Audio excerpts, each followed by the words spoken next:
The view out of Mickie McDowell's window now is clear and full of hope, but at one time her view was clouded and scratched by a past filled with struggles and despair.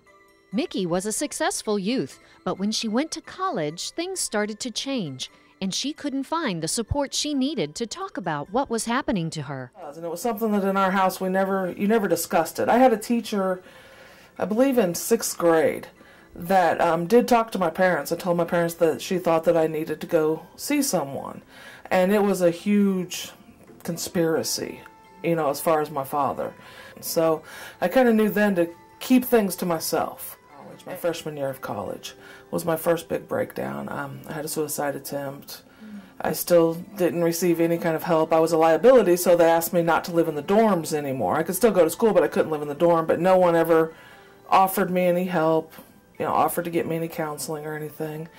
And it was from then on, it was just kind of a spiral. What followed was years of failed school, jobs, relationships, homelessness, suicide attempts, and hospitalizations.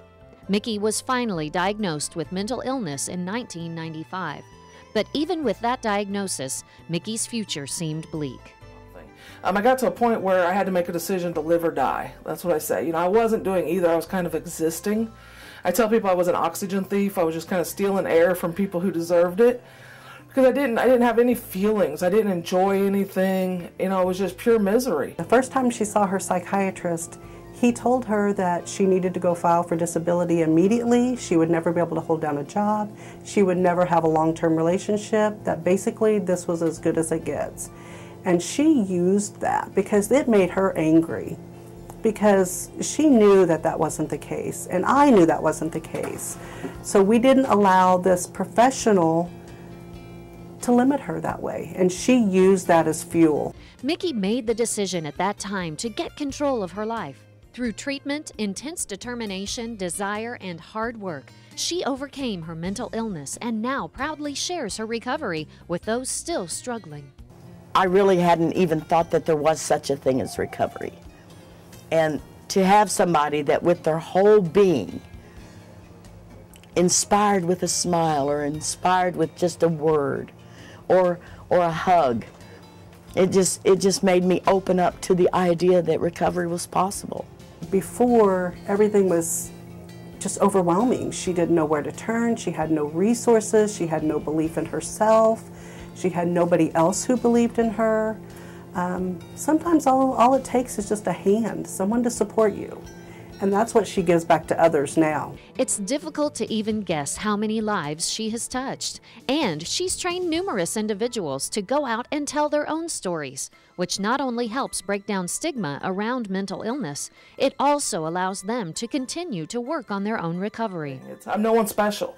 That's the big thing. I want to empower people. I feel like, my story's not special. My story's not different than anyone. There are thousands of people in our state that have gone through this. But I want people to see that they can live with this and that they can live in spite of this. She has extremely high expectations. She has high expectations for herself, and she has high expectations for the consumer programs and projects. She's not interested in cutting people slack. On the other hand, she has an incredible gift of empathy because she's been there, done that, and so she has the ability to bring people along, but with high expectations. It doesn't matter what you're going through. If you approach Mickie, she's there with a sensible, caring, positive response. And it's what the world needs more of. Her sense of humor is fabulous. She's able to roll with the punches, and she has taken every opportunity that we've tried to throw at her, or every challenge, and run with it. And so I'm delighted that we have her. Her powerful story encourages and empowers other people to tell their stories, seek treatment, and regain control of their lives. Mickie says her goal is to be a living billboard promoting that recovery can happen. I am continually amazed at the good that she does in the world. Seeing her where she used to be and seeing her where she is today, unbelievable.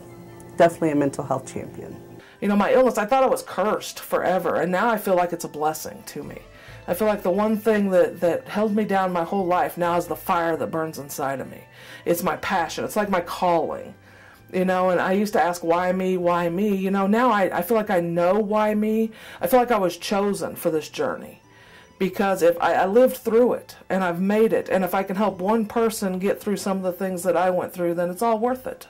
And that is what makes her a mental health champion. We love you, Mickey.